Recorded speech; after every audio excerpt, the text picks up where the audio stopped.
everyone, I am Emily Teague, and for those of you that don't know me, I am a fashion and portrait photographer based in Brooklyn, New York. After taking a few months off from creating videos for Adorama because of busy schedules, I am super happy to announce that I am back and am joining Adorama TV as a regular host for 2022. So for my first video back with you all, I get to talk about something that truly excites and lights my heart on fire, and that is finding inspiration and storytelling. Most of my videos with Adorama, I teach about lighting, which I'm really passionate about, or I teach about the more technical sides to being a photographer. Understanding lighting, knowing your gear, settings, editing, that's all really important and fundamental. You need that. That's all the technical information that you need to create your final images, video, whatever it is. And that's an important side. There's another side though, and that's the idea. Your vision, the story, the emotion, the thing that sets your work apart. It's your style. This is where your unique heart and mind come into play. You start with an idea and then you create it with all the knowledge of the tools and tricks that you have available. There's work that clients hire you to do, work you create for potential clients, and there's work that's for and from your heart, which ideally the work from your heart will also lead to clients that connect with that style and they'll end up hiring you for your unique voice. But it can also just be because it's what your heart craves. It fuels your passion. For artists, this is the thing that needs to be created. So you want to balance those two sides. The dreaming side, where you're finding ideas, and the creation process side, where you're making the thing. Today, we're going to be talking about the dreaming side, finding your idea. But the one thing I want to say first is this process is for everyone, whether you consider yourself a creative or not. When I teach lighting, I try to emphasize that there's no need to be intimidated by light. When we relax into understanding and playing with light is when it really starts making sense. And it's the same for creativity and finding ideas. If you're open to it and you don't force it and you don't have too many expectations of what you want, it's a lot more likely that those ideas will spark.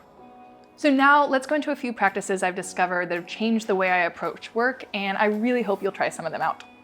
So first practice up is try getting inspired outside of photography. This isn't to say you shouldn't also be inspired by it, but it can be easy to slip into this trap of finding someone's work that you love and connect with and saying, well, that's what I want to do, I'm going to create that. And that's okay sometimes, especially as we're trying things out and learning what we're drawn to. But the issue arises when you start trying to take someone else's style and just slip it on as your own. There might be elements you love and you can take those with you, but there's a line between taking inspiration and just trying to wear someone else's style. And we don't need to do that. We have our own unique voices and we have our own styles that we can create. So where outside of photography do we find inspiration? For me personally, I find inspiration in film and cinematography, in fashion, music, illustrations, Cold War era history, dance, cooking. There's emotion and stories portrayed in each one of those things, even with cooking. A dish can have so much thought and story put into it that's represented by different ingredients, the style of cooking, the presentation, it's art. My recommendation here is to start gathering inspiration from other mediums that you're interested in. If it's visual inspiration like illustrations or painting, create a Pinterest folder and start gathering it all there. If it's music, you can create a playlist, or if it's writing, you can journal and have different words or phrases that you love. Then you have this vault to come back to and you have all your inspiration there, and you're also defining what it is that you're drawn to. Next up is going on word journeys, and this is a bit related to finding what you're drawn to. So get a journal, which I can't recommend enough. My journal is a reflection of my heart and it's where all my ideas are first documented. And in this journal, I want you to write down words that evoke a feeling. I first did this when I was around 16 years old, and the words that I wrote were raspberries, honey, milk, and lavender. Now, for most people hearing this, they might think that I'm trying to write down my grocery list, but for me, each one of those words is attached to a feeling. I can imagine the way raspberries taste, and there's something beautiful and elegant about them. With honey, I connotate it with warmth, comfort, opulence. Milk is creamy, it can be comforting, but I also imagine there's something kind of unnerving about it. And lavender, I can totally smell. I see a certain shade of purple and it's lovely, right? So that's where I started, just writing down those words that evoke a sense, whether that's how it tastes, looks, sounds, feels, smells, or just the emotion that I connect with it. And that's a great place to start practicing. So as you continue in this practice and it hopefully starts feeling a little more comfortable, you can start pairing words together or creating phrases that give a little more depth and story. What I'm working on currently is I'm gathering all my different words or phrases, and then I'm finding other ones that I've written that match that feeling. That could be a part of the same story. I then put them all together into a few lines. So as an example, untouched beer, yearbook promises, apologetic desire. For me, when I see those word pairings together, it's like I can imagine a story. It's nostalgic, a little sad, there's this desperation for things to be different. And you may or may not connect with that. I do because they're my words and that's what I'm drawn to, but that's where your heart gets to figure that out for you when you do this process. Another example for me is bruised face, trembling hands, gas station flowers, 5-cent kiss. This one is also pretty dark. There's something kind of beautiful there, but also something definitely not right. It's subtle though. Like all of my stories, this one is also beautiful and unnerving. Without trying, that balance of beauty and unnerving come out in almost all of my worlds or the stories that I'm creating. So try this method out, go at your own pace, start with a single word and be patient on working your way up. Just focus on the imagery, feeling, or whatever you get out of it. You're just writing down the words or things that you really feel that you connect with. Next, getting inspired by color and lighting. Color and lighting are two parts of photo and video that I'm totally obsessed with, and there's so many ways to play with them to find inspiration. For color, just for starters, I love going through the Instagram account colorpalette.cinema and looking at the movie stills they've grabbed and the color palettes tied to those. Color affects us psychologically. We associate certain colors with certain emotions. We can use color not just aesthetically, but also as a storytelling tool. You can choose the colors you want to support the emotions of your image or your video. Is it a passionate red or is it an angry red? Is it a hopeful pink or melancholy pink? Vibrant living green or poisonous green? There's all sorts of different shades of colors and they all can contribute to your story. Now let's tie in lighting too. Like color, lighting can be more than just aesthetically beautiful. It can contribute to the story as well. Are you using soft, dreamy lighting because that's what you want the viewer to feel? A lightness maybe? Is it dramatic short lighting because there's a lot of emotion and darkness in your story? The choices in color and lighting affect the emotions of our viewer.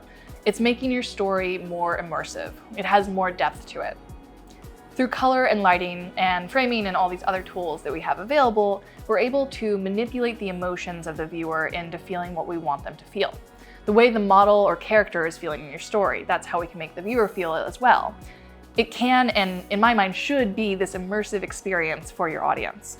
Something I do whenever I'm looking for a new idea is I will create a little space for myself to journal, whether that's on my bed, by the plants in my apartment, or in my bathtub. And then I light that scene with my Nanlite PavoTubes and try to find inspiration. I like to always do different color combinations and adjust the brightness and match the mood as well. Some days it's all pink, some days it's purple and orange, teal and orange, blue and pink. There's all sorts of color combinations that I'll try. And oftentimes this helps me get into the mindset of being in another world, finding the story there. For me, I have my PavoTubes because I use them on set, but to make it accessible for everyone, you can also just use about anything that lights up that's an LED and has different colors. So there's endless cheap options out there. I would say it's worth trying to see if this method does anything for you. Up next, and one of the most important things I could recommend to anyone on the hunt for creativity and ideas, is meditation. When you meditate, you slow down. You clear your mind out from all these distractions and voices and things to do, and it's a lot easier to allow creativity to take over. I found that creativity doesn't often like crowded spaces, so you clear your mind out and you make room for it. And in doing this, you also allow your mind to drift and explore areas you didn't know were out there. For me, meditation has helped tremendously in growing my imagination, calming my anxiety, which is also not good for finding ideas, increasing awareness, and just really opening myself up to a new way of thinking. There are all sorts of different ways to meditate, but for anyone starting out, I would suggest trying a guided meditation. There are a ton of apps out there like Headspace or Calm, but those do require subscriptions. So if you're looking for a free method, there are a ton of options on YouTube, or you can just sit down and try it out on your own. So try just 30 days of consistent meditation, just 10 to 15 minutes a day, if that's all you can do. Don't force it or have too many expectations going into it, but just go into it with an open mind, and I really hope that you find it to be beneficial. Create the stories you know. I think it can feel a little overwhelming to have this pressure to just conjure up a story, but really we don't need to look at it that way. You are a person with a lifetime of experiences and stories. You already have these stories. Elaborate and expand upon them. The way that I look at it, my own truths and stories are in my art, just beautifully disguised. And that's new to me, but I also know with certainty that's the direction my work is now going in. I can take a specific feeling or memory or interest and then just start expanding upon it, imagining where it goes next for that character replacing me in the story. You can also take something you're interested in aesthetically and try to live more of that in order to better understand and incorporate it into a story. For me, the past couple of months, I've been very intrigued and drawn to ballerinas. There's this femininity, gracefulness, strength mixed with delicacy, and there's this dark side to ballet too. I'm intrigued by all of it. So I signed up for a weekly ballet class, and it's intimidating, and I'm trying to get my body to keep up and do the things that are shown. But more than anything, I leave that class feeling inspired. I feel like I've just gone undercover and become a character of my own.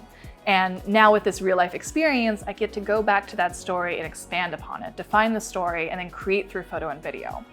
Search deep inside of yourself to figure out what your truths and stories are.